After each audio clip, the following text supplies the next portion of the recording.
let's move on and go to Ernie.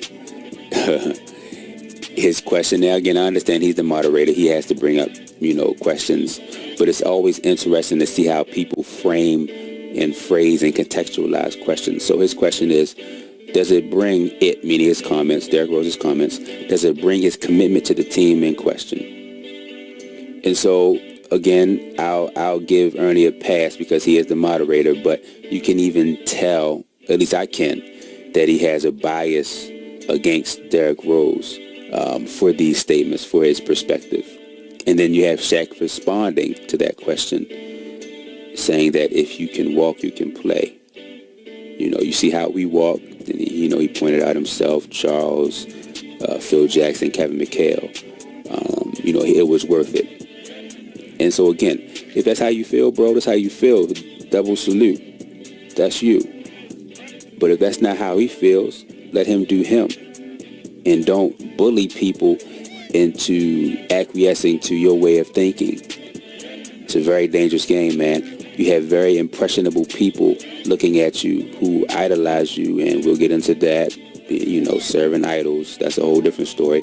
But you have people who look up to you and who are going to adopt this way of thinking as their own, irresponsibly so. And it's going to set them back in their life. It really is. It's going to set them back. And so that's why I think it's important to understand your platform, to understand the seriousness of your words and the gravity of your words and the impact of your words. And so again, that's why I'm here. I'm here to be that filter. I very much enjoy being that filter, and I look forward to doing so for a myriad of topics. And so getting back to Shaq, he ended by saying it makes you look soft. And so, we, men, young men, old men, middle-aged men, whatever, we have to get out of that mindset, that primitive mindset of looking soft versus looking hard, and understand what it really means to be a man. And in order to do so, we have to have a set criteria for being a man and not have this sliding scale that society gives us. Again, for me, I believe in the God of the Bible, the Holy Bible. It's what I abide by, and it gives a very clear definition of what a man is supposed to be, the kind of rulership that a man is supposed to have in his life and over his family, how he's supposed to walk and talk and think and engage with people, both of his sex and the opposite sex, the kind of mate he's supposed to be with, the kind of children he's supposed to raise, the kind of mentality he should have towards work and towards his treasure on earth and his values. And so once you have a set type of criteria, then you can begin to build and work towards that criteria. But we, again, have this sliding scale about what manhood is from the beginning of time until now. Manhood has taken many forms and has been transformed into the feminized version that you have now in the world. But there's another problem. It's a hyper-masculinity or a warped view of masculinity that gets us in trouble as men. To not look soft, to always appear hard, and to not emote responsibly, of course. Of course, you should always be in control of your emotions. But it is good to emote. It's good to cry. It's good to show a passion that turns into anger, as long as you don't let that anger fester. The Bible tells us to not let the sun go down on our anger. So that anger should be quick. We should experience it, we should process it, we should get rid of it and move on. But we should definitely emote. And there's nothing soft about looking out for your own longevity and wanting to be there for your son and your family and to live a long, prosperous, high quality of life after you leave the game of basketball that doesn't care about you outside of your talent in the way that so again, it's very, very, very important that you have a proper understanding of the world that you reside in. And then you have Kenny Smith. This guy. And I don't know which comment of the three gentlemen that I was more saddened by or disappointed with, but I know Kenny Smith's answer was very, very corporate. It's almost scripted. The term brainwashed pops into my mind when I think about each of these answers, really, but particularly this answer.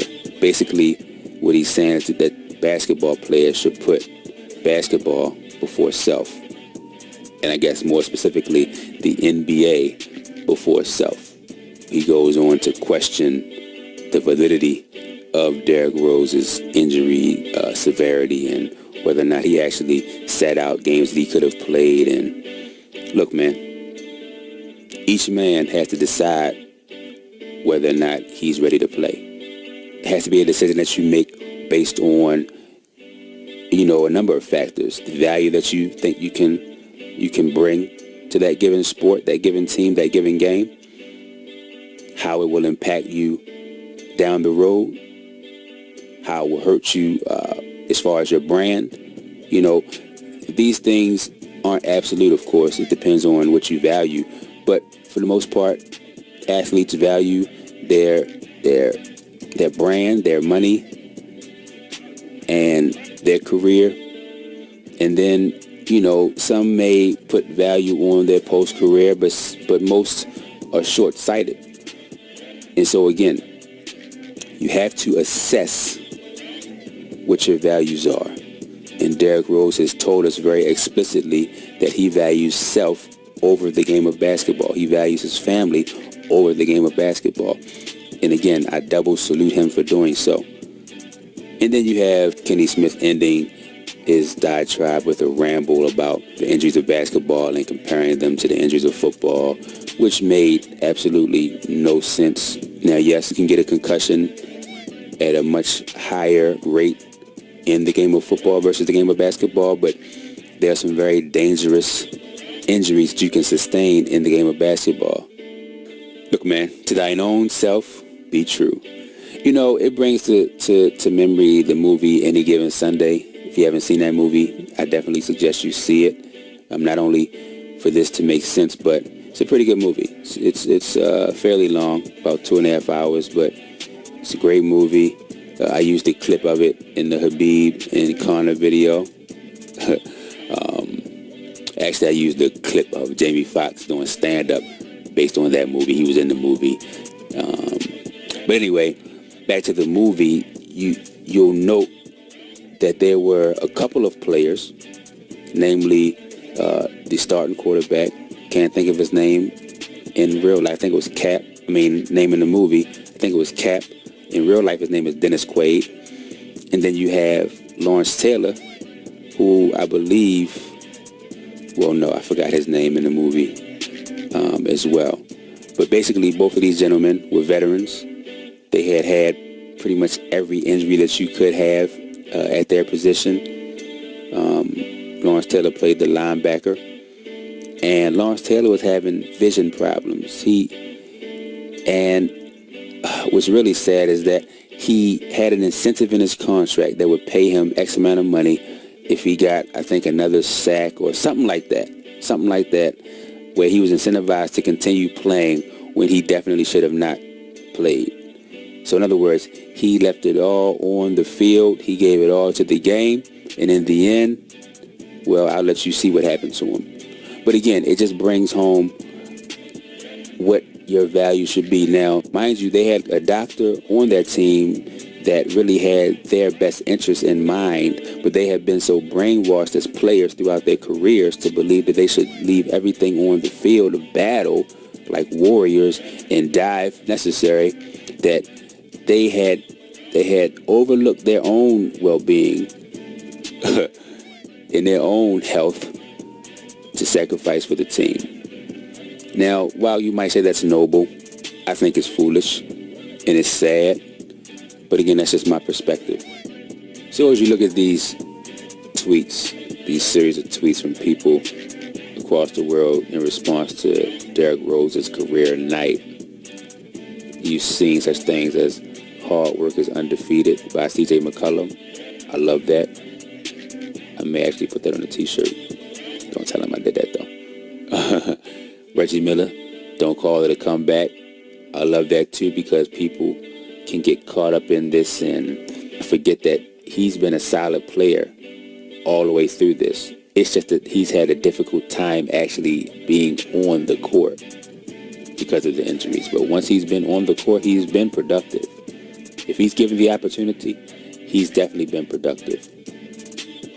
And then, of course, to that point, Marcus George's Hunt said never lost it. Again, he just needed the opportunity and health. And when opportunity meets health for Derrick Rose, you see what happens. And Isaiah called it inspiring. And, of course, Isaiah Thomas, not the OG of the Detroit Pistons fame, but this young version who played with the Boston Celtics, most notably, and was in the MVP running 2 years ago. That Isaiah Thomas, he called it inspiring. Now, he's battled hip injuries. And so he knows about that long journey back from injury and then having to deal with not feeling like yourself and not being given an opportunity to showcase those skills once you feel like you're fully healthy. And then you have Stephon Marbury, a bit of a basketball story enigma, if you will. I'm actually going to do a story on him. But anyway, you see his comments. Remember when people were hating on you and making jokes? Enjoy your moment. And so I think this is bigger than the moment, but I understand what Stephon was getting to. He was the butt of many jokes for a long stretch of time. He got ridiculed and critiqued and criticized for leaving Minnesota for whatever reason. Again, we'll get into that. But he understands. So there's a bit of empathy that he has to Derrick Rose. And so I think it was a very sincere statement. And it just goes to show you, these tweets along with the rest of the tweets, the level of love that people have for Derrick Rose. And then it also just goes to show you the nature of the world we live in as far as how news travels and it becomes viral and how quickly people forget and move on to the next thing. Derrick, the clock winds down and your teammates kind of mob you, and it seemed like you were very emotional. Can you just take us through what you were feeling and what was going through your mind and heart at that moment? A lot of hard work I put into my craft, and it's all about rhythm. And like I said a couple of days ago, it's all about finding my 1-2 into my shots and knowing what to do in the game and figure things out during the game. And coming back here, being comfortable with Tibbs and the staff and just playing basketball, just being happy playing, actually, a lot. And like I said, it's all about just timing. A lot of people was confusing my opportunity with my confidence with opportunity. And tonight, I just had the opportunity to go out there and play the way that I normally play. Having that opportunity and taking advantage like you did, what was the last time you felt like that on the court? I feel like that every night, but I can't go in and shoot. How many shots I shot tonight? I can't shoot 31 shots every night. It's a team effort. So coming in off the bench, trying to see what the game need, figure out the game. And tonight we was down 3 players. So, 2 players. So we had to figure things out on the go. And my teammates gave me that confidence to go out there and play the way that I did. I come in, I work my butt off every day. And the last couple of years, I've just been looking for an opportunity to go out there and play the way that I normally play. And that's a free and easy game. And I'm just having the ball in my hands. And majority of the game, my teammates were running with me. I was talking throughout the entire game on the defensive end and on the offensive end. And to tell you the truth, this is the most I ever talked to my teammates in my life because I'm kind of like a vet on this team. And early on in my career, I was figuring things out too, but I had great vets. So being in this position, it's all about leading by example and just staying in their ear because we have a young team. Coach said earlier that he's told you that he thinks every NBA career, every story has a beginning, a middle, and an end. And he thinks the end for you is going to be really a good one. When you hear a coach say something like that, how does it make you feel? makes me feel good, especially coming from Tibbs. This is the same man that I really didn't get a compliment from him until after I won the MVP. And that's like no disrespect to him or anything. It just shows you that it's tough love. But I'm used to tough love. My whole life has been that way. My mom, she taught me the tough love. She had to be the pops and the mom, and she had to nurture. So I'm used to it. And if anything, when I'm out there, I just try to impress them. I come in on days that I shouldn't, shoot shots or whatever, and just try to get my work in, and I think it's finally paying off. Most of the time when you have the ball in the half court, are you working off instinct? Yeah. Back when I was coming off my injuries, I wasn't reacting. I was thinking, and that might sound weird or backwards to a lot of people, but when I'm at my best, I react instead of think. So I see what foot you got forward. I see how they're playing me, and I'm blessed and talented enough to get to certain spots by just you playing me a certain way. So the last couple of years, I didn't have that rhythm. I didn't know if I was going to float the ball. I didn't know I was going to pull up. I didn't know if I was going to go all the way to the rim. I didn't know if I was going to fake pass, jump up, fake pass, and pass to the big. Like, it's all just coming together, but it took 6-7 years. Derek, in terms of unforgettable nights at Target Center, this ranks up there. In terms of your career, and where does this rank for you? I mean, for me, it's only the beginning. Like, it's still seven, this is the 7th game tonight.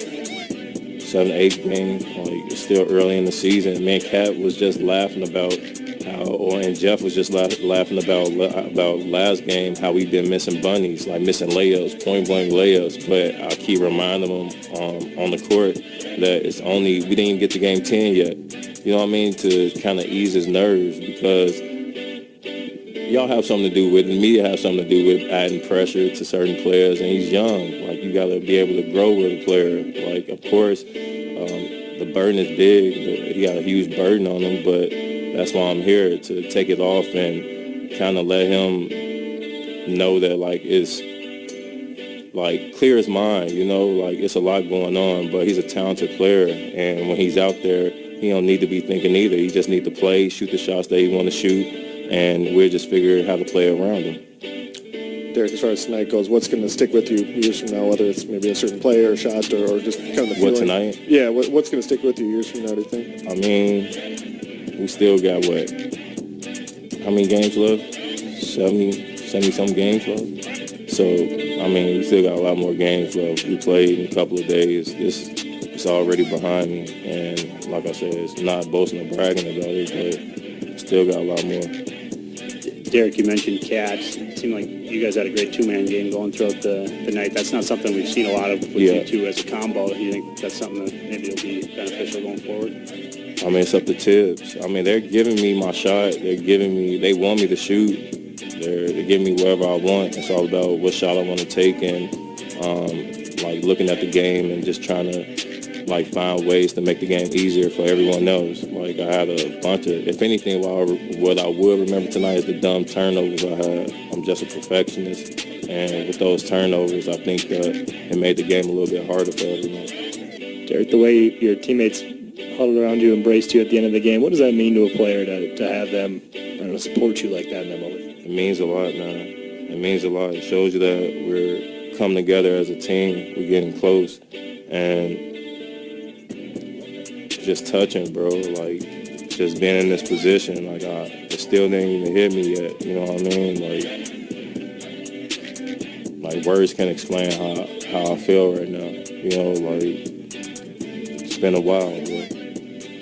You mentioned the haters last year a little bit. Is it nice to have a performance like this, even just a little bit, to maybe shut them up a little bit? No, I'm past that, bro. I'm past the revenge part, and who said it? Frank Sinatra. I told you about that. The best revenge is massive success, and that's the mindset that I have right now. Like, it's not about getting revenge. I'm God gifted. I got God's talent. So if I just go out there and play, you'll be able to easily see that. Derek, you kind of strike me as somebody who wouldn't publicly get emotional and show your emotions at the end of the game like that. Is any part of you trying to control that, and it was just kind of uncontrollable as that final buzzer went off at the end of the game? I mean, I'm still going. I look relaxed up here, but I'm jittery as hell on that side. For real, bro. I probably don't go to sleep tonight until 5 or 4 or something like that. But it's just who I am. My demeanor. It's just who I am. I'll never show how it affect me or how excited I am like that if I'm not on the court. So, but I'm very excited. It may not seem that way. Another rebound. Exum has it blocked in the corner by who else? Derek, 2011 MVP, Rose. Everybody just streams out on the floor to greet him, showing the respect. And they all know what this means to him. They know what he's lost. Derek.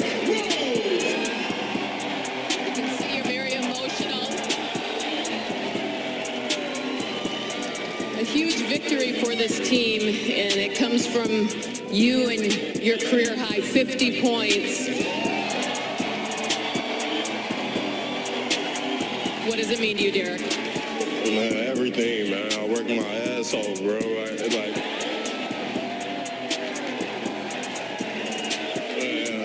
wouldn't have did this for the franchise, the organization, the fans, everybody, man. I wouldn't be able to play the way I play.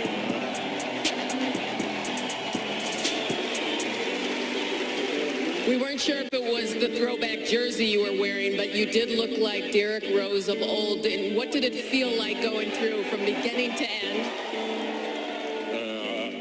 I'm doing anything just to win, man. I played my heart out. My teammates told me before the game, just play my game. And tonight, it was a hell of a night. I'm D. Rose. Yeah, believe in yourself. Who else gonna believe in you? New career high for Derrick Rose. That's crazy. Who else gonna believe in you? Believe in yourself. Yeah. Who else gonna believe in you? Who else gonna believe in you? Who else gonna believe in you? Believe in yourself. Half a century for Derrick Rose here tonight. And so what you've experienced thus far is a glimpse into the world of a highly gifted, athletic, wealthy, passionate, resilient, humble young man who makes a living as a professional basketball player and who has had a roller coaster ride of a career which has been scrutinized and criticized by the masses, contemporaries, media, and fans alike. And as you can see, that boy's still winning. He's still winning, man. I'm so proud of him. Without knowing the gentleman personally, I definitely resonate with him. His humility, his character, I just love it, man. You know, despite the naysayers, the haters, the shade throwers, he stayed true to who he is. He never let the outside world dictate his disposition, never let them dictate his decisions. He's always kept his inner circle tight and right. He's understood his value, and he stayed on top, man, in his personal life, and that's all that really matters, you know. And of course, I'm talking about, you know, secularly speaking, as far as on the earth. We know that careers come, careers go. Money comes, money goes. Fame and fortune, it's here, but for a second, man, for a snap, for a moment in time. But what's important is that when all that passes away, when the dust settles, our mental, our emotional, our physical, and our spiritual health is what's important. Our loved ones, our relationship to them is what's important. And we see that Mr. Rose has a complete handle on that. He understands that very, very well. And that's why I said that he's winning. I definitely applaud him for his grit. And I definitely still believe in him as a basketball player. But much, much, much more importantly than that, I believe in him as an enlightened young man who has shaped his perspective properly. He has his values properly aligned. Stay tuned, beloved, for that postscript. It's coming soon. Until then, be blessed and be a blessing. I'm good, man. I'm at peace with myself. That's a wrap. Don't forget to like, share, follow, subscribe, and comment. Also, check us out on IG, Twitter, Facebook, Pinterest, Tumblr, and Patreon, all under LUSU Media Group. And as always, you can get in-depth content on Patreon once you subscribe. Also, check out our LUSU Designs lifestyle apparel, which you can now purchase online. See the description for the links. And last but certainly not least, shout out all my sponsors for their support. Definitely appreciate the love on their end. Their info is also below in the description. All right, family. Until next time, be blessed and be a blessing.